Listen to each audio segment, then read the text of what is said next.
एक गाडी घेऊन फिरायला, किंवा इंदिरा गांधी आहात, तुम्हाला सवय झालेली आहे.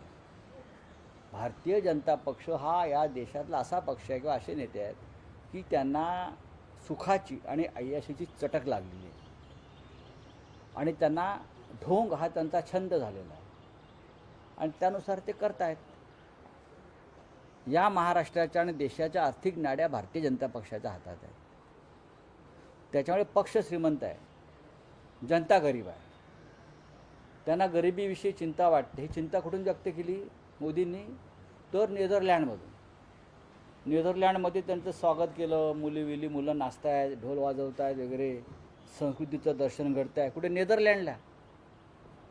इथे आहे ना, इकडल्या देशाची संस्कृती किती रसातळाला चालली आहे ते पहा. नेदरलँडचं पाहायला त्यांचे प्रधानमंत्री, त्यांचं राष्ट्र समर्थ आहे. तिकडे जाऊन काय नाचगाणी करताय? इथे या, तुमची गरज आहे देशामध्ये. देवेंद्रजींनी त्यांना आवाहन केलं पाहिजे, त्यांच्या नेत्यांना, की भारत की ओर चलो. पण तसं दिसत नाही. पण राऊतसाहेब, पंतप्रधानांच्या परदेश दौऱ्यावर आक्षेप घेणाऱ्यांचा उल्लेख देवेंद्र फडणवीस बिंडो कसा करतात? मग बिंडो का होता? की इंटरनॅशनल पॉलिटिकल स्ट्रॅटेजीचा भाग म्हणून पंतप्रधानांना असे दौरे करावे लागतात. किती? मग इतर कोणी केले परदेश दौरे स्ट्रॅटेजीचा भाग म्हणून? प्रत्येकाची स्ट्रॅटेजी असते ना. काय मोदींची स्ट्रॅटेजी असते का? स्ट्रॅटेजी प्रत्येकाची असते, प्रत्येकाचे संबंध आहेत.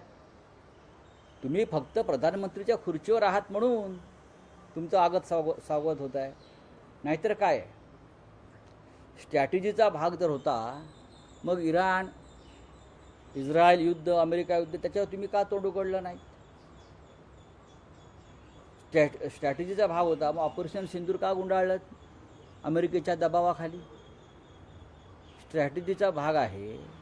मग कालसुद्धा अमेरिकेने सांगितलं आहे की रशियाकडून स्वस्त तेल विकत घ्यायची मुदत आता वाढून मिळणार नाही.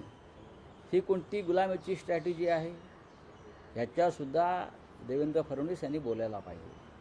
भारतानं अमेरिकेचं गुलाम व्हावं आणि प्रेसिडेंट ट्रम्पच्या दबावाखाली निर्णय घ्यावं, ही स्ट्रॅटेजी आहे का? कोणती स्ट्रॅटेजी आहे?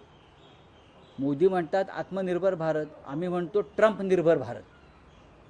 मोदींनी ट्रम्प निर्भर भारत निर्माण केलेला आहे. अजूनही वागतो आहे. का वागत नाही?